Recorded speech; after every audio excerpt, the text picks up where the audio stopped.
Que le Seigneur vous bénisse abondamment. Ce matin, nous allons partager la parole de Dieu. Mon frère, ma soeur, personne n'est à l'abri de la chute. Nul n'est plus fort, nul n'est plus sage, nul n'est plus intelligent. Nous vivons tous par la grâce du Seigneur, nous sommes debout par la grâce de Dieu. Nul ne peut prétendre être plus fort que quiconque sur la terre. Si ce n'est la main de l'Éternel, si ce n'est la main de Dieu qui nous garde fidèles à lui. Seigneur, que la grâce et la paix soient notre partage ce matin. Tu prouves encore ton amour dans nos vies ce jour, car tu répands ta connaissance dans chacun de nos cœurs. Pour nous ôter les écailles des yeux, tu ne cesses de nous guider vers la foi véritable en Jésus-Christ et vers la vie éternelle. Que ton nom soit béni au nom de Jésus-Christ. Le thème de notre méditation ce matin, c'est la chute évidente qui vient d'une très haute opinion de soi-même. Et nous lisons dans Ésaïe, le chapitre 14, le verset 10 au verset 14, la Bible déclare que toi aussi te voilà sans force comme nous.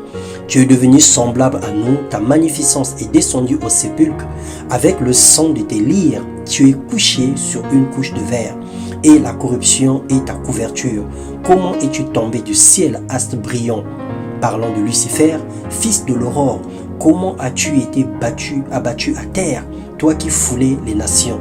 Tu disais en ton cœur, je monterai aux cieux, j'élèverai mon trône par-dessus les étoiles de Dieu, je siégerai sur la montagne de l'assemblée, aux régions lointaines de l'Aquilon. Je monterai sur les hauteurs des nues, je serai semblable au Très-Haut. Bien-aimé, le diable qu'on appelait Lucifer, qui était un ange de lumière à l'époque, a voulu se faire égal à Dieu. Il a voulu se mesurer à l'Éternel, il a voulu créer un trône pour devenir créateur à sa manière. Mais à cause de son orgueil, il a été précipité et il a chuté. Personne n'est à l'abri de la chute.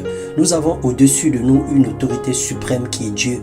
Dieu le Père, le Seigneur Jésus-Christ et le Saint-Esprit, qui est une personne qui se manifeste dans les trois dimensions, l'Esprit par qui nous avons été scellés pour le jour de la rédemption, lui qui nous console aujourd'hui. Lorsque nous manquons ce respect, lorsque nous manquons de respect à notre Dieu, nous manquons de respect à la divinité, alors nous pouvons chuter et tomber de façon exceptionnelle.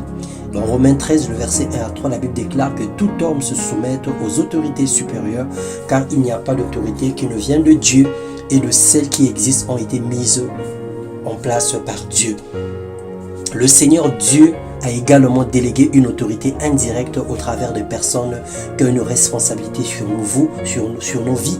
Parlons de nos pères, parlons de nos maris, parlons de nos responsables, parlons des chefs d'État, parlons des pasteurs, parlons de toutes les personnes qui sont élevées en dignité. À chaque fois que nous voulons nous faire égaux à l'autorité,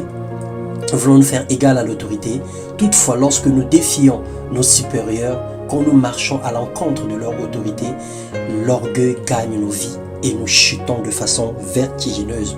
Quel que soit le comportement de ton mari, de ton papa, de ton pasteur, de qui que ce soit, tu ne peux pas te faire égal à lui, tu ne peux pas te mesurer à lui, tu ne peux pas le défier ou tu ne peux pas t'opposer à lui. Il faut en faire entendre raison, il faut s'expliquer, même si vous allez vous fâcher un moment, mais il faut vous expliquer et revenir en arrière. Et quel que soit ce qu'il en est, quel que soit ce qui va se passer, qu'ils comprennent ou pas, il reste l'autorité que Dieu a placée au-dessus de vous.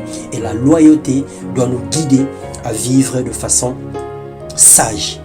Le diable a été orgueilleux pour vouloir se faire égal à Dieu. L'orgueil est donc sa nature et toute personne qui marche dans la désobéissance est enfant du diable.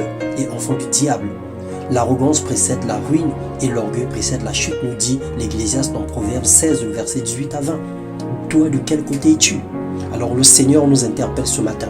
Revisons nos voies, réconcilions-nous avec Dieu et marchons dans l'obéissance. Que l'humilité gagne nos cœurs au nom de Jésus-Christ et que nos vies témoignent la vie de Christ entièrement dans nos langages, dans nos actes, dans notre façon de marcher, dans notre façon de faire, dans ce que nous faisons à seul, devant les gens, en secret, que nos vies soient remplies de la gloire de Dieu et que nous puissions dégager un parfum de bonne odeur afin que le monde voie Christ au travers de nous. Que Dieu vous bénisse et vous rend humble jusqu'à l'arrivée ou le retour glorieux de notre Seigneur Jésus-Christ. Amen.